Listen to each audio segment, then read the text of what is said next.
আপনি একটা ভালো প্রসঙ্গ তুলেছেন সেনাবাহিনীর প্রসঙ্গে, এবং শেখ হাসিনা পালিয়ে যাবার পরে সদরে যারা সেনাপ্রধানের সঙ্গে বৈঠকে ছিলেন, আপনি তার মধ্যে ছিলেন, এবং আমরা তখন সেনাপ্রধানের কণ্ঠে যেটা বোঝার চেষ্টা করেছি যে তিনি তখন অত্যন্ত গুরুত্ব দিয়েও আপনার কথা একাধিকবার বলেছেন। আমি একটু বুঝতে চাই যে তাদের মাইন্ডসেট তখন কেমন মনে হয়েছিল। আজকে সেনাবাহিনী সেনাপ্রধানকে নিয়ে প্রায় নিয়মিত অনেক ধরনের কথাবার্তা, এমনকি এই গণ অভ্যুত্থানের পক্ষে এটা কারো তুচ্ছতা ছিল, করা উচিত না। উনি কিন্তু করা হচ্ছে তো না, হচ্ছে, আমি উচিত না বলছি, হচ্ছে তারা, এটা তো ভাই সব জায়গায় তো মবক্রাসি চলতেছে।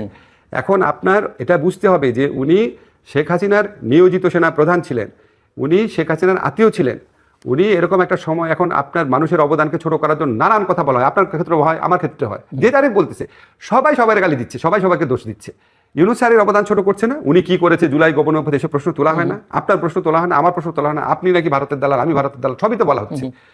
এই যে সামগ্রিক আক্রমণ প্রক্রিয়া, এই আক্রমণটা সম্ভবত উনার ক্ষেত্রে আসতো না, যেহেতু উনি একটুখানি ওপেন আপ করেছে, কিছু কিছু ব্যাপারে কথা বলা শুরু করেছে, নাহলে এই সুযোগটা থাকতো না।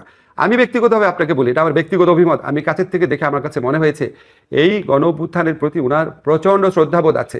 উনার সাথে যখন আমার কথা হয়, উনি বারবার দুইটা কথা বলেন। হ্যাঁ, এখন ধরেন আপনি বলতে পারেন আচ্ছা সেনাপ্রধান এগুলি বলতে পারেন নাকি, ভাই এরকম একটা প্রায় বিপ্লব গণ অভ্যুত্থানের পরে মানুষের আর ডিফাইন্ড রোল থাকে না, অনেকের ডিফাইন্ড রোল।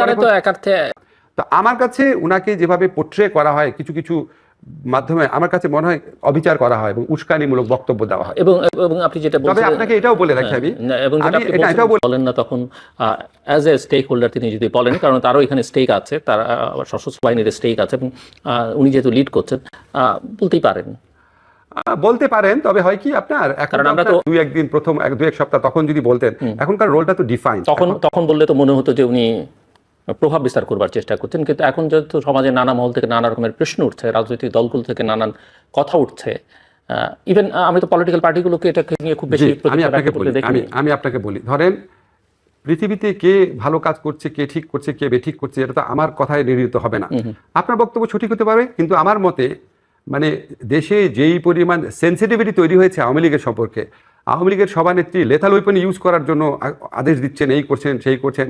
আওয়ামী লীগের সকল পর্যায়ের নেতৃবৃন্দ, সবচেয়ে ভালো নেত্রী যেটা দেখেন সেটার পিছনেও সেও একটা না একটা কুৎসিত নির্বাচনে ইলেক্টেড লোক।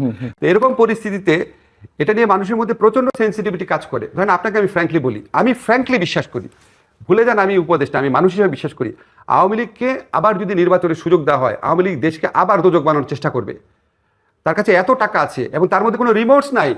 সে যেটা করেছে এই জুলাই হত্যাকাণ্ড, এটা কোনো রিমোর্স নাই।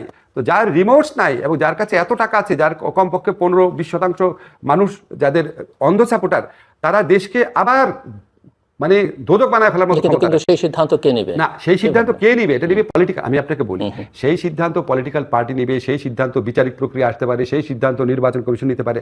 আমি ব্যক্তিগতভাবে মনে করি এই বিষয়টা নিয়ে আর্মি চিফ আপনার যদি কথা না বলেন ভালো হয়, বুঝছেন?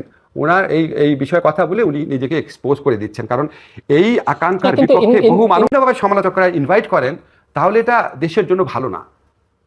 কাজে এসব ব্যাপারে এটা এই পয়েন্টে বিশেষ করে আমি মনে করি, মানে আমার ব্যক্তিগত অভিমত, আই মে বি রং, মানে এমন হতে পারে, আমরা তো আর জানি না যে উনি হয়তো ওনার মেসেজটা আপনাদেরকে বলতে আমি সরকারকে কনভে করেছে, বাট সরকারের রেসপন্স পাননি, সো ওনার কাছে মনে হয়েছে যে বলা প্রয়োজন।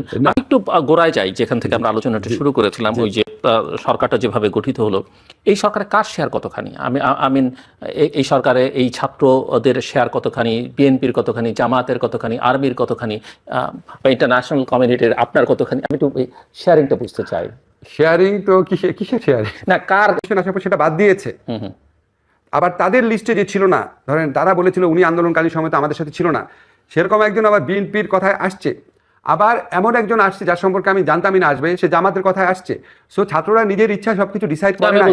সেজন্য বলছে যে কার প্রাধান্য বেশি এখানে। না, আমি আপনাকে শুধু প্রাধান্য তো আমি বলতে পারবো না আপনাকে, কিন্তু আমি আপনাকে এটা বলতে পারি, ছাত্ররা পলিটিক্যাল পার্টি যারা আছে, আন্দোলনে যারা শক্তি আছে, সবার সাথে হয়তো কথা বলা নাই, যাদের সাথে কথা বলে তারা খুবই মাইন্ড করতে পারে, কিন্তু ওইখানে এত সময়ের সীমাবদ্ধতা ছিল, এত একটা তাড়াহুড়া পরিবেশ ছিল। বাংলাদেশের ইতিহাসে কোনো কেয়ারটেকার গভর্নমেন্ট এভাবে হয় নাই জিল্লুর।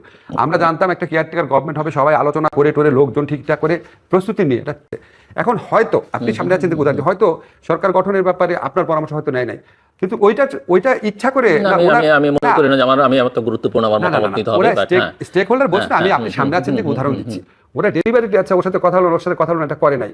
আর আমার সাথে যে কথাগুলো বলেছে আমি আপনাকে বারবার বলতেছি, ধরেন 50%-এর ব্যাপারে আমি কোনো ধারণাই ছিল না, এবং আমিও যাদের নাম প্রপোজ করেছি সেখানে 60% তারা আমার প্রপোজালে 3 রকম রিয়াকশন দেখিয়েছে।